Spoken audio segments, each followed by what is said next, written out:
All my previous garden tours have focused on the house in Santa Clarita in Southern California, but today I wanted to give you a little tour of the garden in Washington.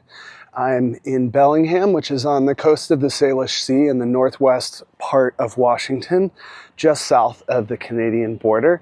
And this is quite a lovely Zone 8, more or less. So you'll see a lot of things here that don't grow or don't grow well in Southern California. I'm excited to show you a little bit of what we've got. I might as well start at the actual entrance of the garden, so hopefully you can get a sense of the garden as a whole. We do have a lot of deer around here, so the main garden has to be fenced to keep them out or they would be eating everything. This is a native species of currant. It has these beautiful pink flowers. Really nice. The hummingbirds love them in spring. I love them as well. The fruit is, in theory, edible, but not so enjoyable, really. So inside the garden, it's springtime, so not everything is visible yet, but this is a great area for tulips. Tomorrow we'll be going down to the Skagit Valley Tulip Festival nearby. So we have kind of scattered tulips in various areas throughout the garden. Many of these were planted many years ago, so it's unlike California where they kind of are an annual or fade away. These tulips perennialize fairly well here. You can see just a nice mix of different colors I scattered here. These are some tree peonies from China, which obviously are not blooming yet, but they're on their way. And I have a number of different species of delphiniums and aconitum wolfsbane. We are early for this magnolia, has beautiful large white flowers, and late for this one. Again, white flowers, but small, just a few left there.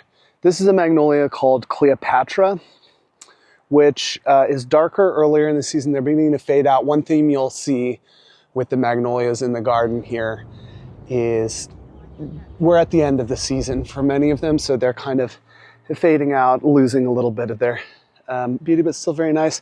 This one, the flowers are gone. It's white flowers called Columbus is the name of it. This is probably the largest tree peony here. You can see it's about my height. This is, I believe it's Rocky Eye. And beyond it, we just have, I like to mix in different kinds of Japanese maples, which is what you see here. Berberis, this lovely yellow, and a beautiful bell-shaped rhododendrons. This is a nice magnolia called Blushing Bell. Unfortunately, I believe that it is sterile. I have tried to get seed from it, but with no success. Really beautiful tree though. Before the leaves come out, it's totally covered, which is nice. We've got the first lilacs coming in here. This is a nice double flowered variety, if you can see. Oh, that classic lilac scent. These are yellow plums in bloom back here. I'll take you to another tree where you can see this more closely. This is a magnolia called Daybreak, which has these interesting multicolored flowers. This one, most of the flowers are a bit out of reach. And of course, there's a white flowered dogwood, just getting ready. These are more of a May blooming thing. Some more big tree peonies, some big leaf rhododendrons. These are great, fuzzy underside, really interesting. These are the Japanese apricots, all done blooming, but very beautiful early in spring. Another nice Japanese maple here. Camellias also on their way out. Let's take a look over here. This is a magnolia called Felix Jury. Again, it's kind of done, but it has these really gigantic flowers that are much deeper colored earlier in their blooming time. They faded out, but it's a really nice tree. Small tree, giant flowers. This is a Vulcan Magnolia. It's finishing, but again, when they're fresh, deeply colored, really nice. That is also a Vulcan back there. It's one of my many Magnolia campbellii. I had the first tree of this species bloom from seed after 14 years this year, but I was not at the house when it bloomed, so I missed it. Which, you know, big bummer for me. This is a Magnolia called Cameo. Beautiful. Again, earlier in the season, the outside of the flowers is a more pronounced pink, white inside, faded out. Last time I was here, I redid, this is the raspberry patch, so we're getting ready for production this year. Can't remember if I made a video about that exactly or not. We also relocated a big compost pile that was here. This is a magnolia called San Jose, named for San Jose, California. Really nice one. Again, it's more pink earlier in the season. All right, here's a nice update. I think I made some videos about pruning this cherry tree in winter, you know, for the shape and everything. So you can see still tons of flowers on this tree, and everything is going to be like a reachable height this year, which is going to be really nice. Over here, let's come down here and you can see this a little bit better. I made some videos. You can see these gnarled branches behind me. I made some videos earlier on my channel. These are the two old apple trees, which are now blooming happily. Tons of nice flowers here. Everything more or less reachable, so we should get some good fruit on it. Let me give you.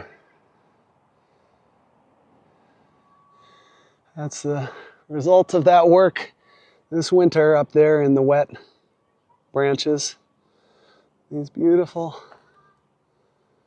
beautiful spring blooms. Looks like this is died back a little bit. We can knock it off. But yeah, overall happy with how this came out. This is also another Vulcan magnolia. You can see the late season flowers are they're small and not as colorful. Often if the winter's too cold, all the flowers will kind of be like this. But when they're good, they're really good. This is another Felix jury here. Let's see, it's got these big, giant, cabbagey pink flowers. Definitely missed the peak of the bloom, but when you get this one with a good bloom and it's not too windy, they don't get destroyed. It's really a stunning tree.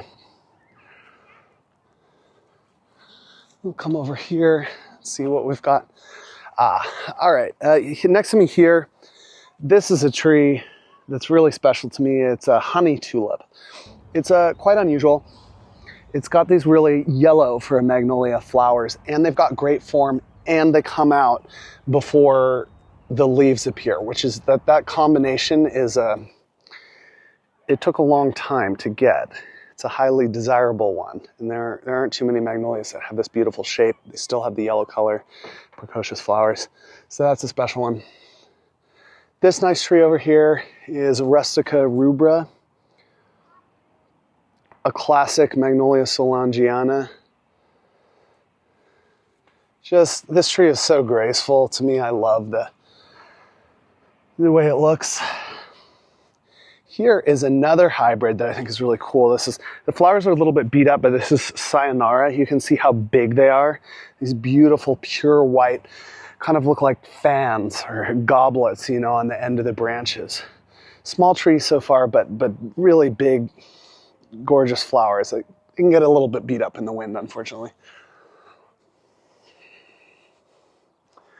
All right, so what else have we got going on here? Here, let me show you. You get a little more view on this honey tulip here. Maybe you can see the color and the shape a little bit. Just love that treasured one. Bred in New Zealand. Also from New Zealand, this dark colored magnolia. This is Genie. Small but densely flowered. Really nice colors. Again, it's sort of on its way out. See if we can get in there close. You can get a better look at it. And behind it, that's the one I promised you earlier that we would take a look at. This is Daybreak. The form of the flowers, not as beautiful. They're a little bit floppy, woppy, wonky, but a nice kind of watercolor shading to it in a way. This is that tree I was telling you about that I grew from seed, had its first flowers this year. It's a big tree, you know. These guys takes usually 15 years or so from seed to first bloom. Wonderful white cup and saucer blooms. I'll put a little example in there here. This, if you've seen my videos from China, this is a lovely hybrid of some Chinese Cypripedium species, which I will be going again to see in China soon. The flowers aren't quite ready yet, but boy, spectacular and beautiful. Again, you see just randomly scattered tulips. This is camas, or one of our lovely native bulbs. And these, take a look at these giant pom-pom, peony double-flowered tulips. They're just wild. Love it. Here, this is another magnolia. This is called a wedding vow, which is this pristine, very beautiful, white, quite nice, I have to say. And this tree above me, this cherry tree, is Kwanzan, double flowered, very full flowers. This one's starting to be thickly bloomed, and it has this really nice bronze foliage as well. Let's see what else there might be to show you here. One thing I really love is erythroniums, trout lilies, or dogtooth violets, some people call them. So let me show you some of these. We have white and yellow here. These beautiful downward facing recurved flowers. Really, really special. And some nice little Fritillaria meleagris. The checkered snake's head there. Yeah, and some more of those. Again, on its way out, this is a great tree. It has a somewhat weeping form with these ginormous flowers. It's called Frank's Masterpiece. Pink on the outside, white on the inside. Little clumpy plant here is Paeonia vichii, which I saw growing wild in China quite a bit last year. I've had this in the garden for years, and it was really nice to see it in its natural habitat. It has nice pink flowers. They're coming soon. The buds are here. Okay, that's it for the tour today. We had to get to work. Start with the waiting. Maybe I'll show you some more tomorrow. It turns out the lighting is actually much better at this time of day. You can see the flowers, and it's not so harsh. So may even need to redo the tour, but for now, have a good one.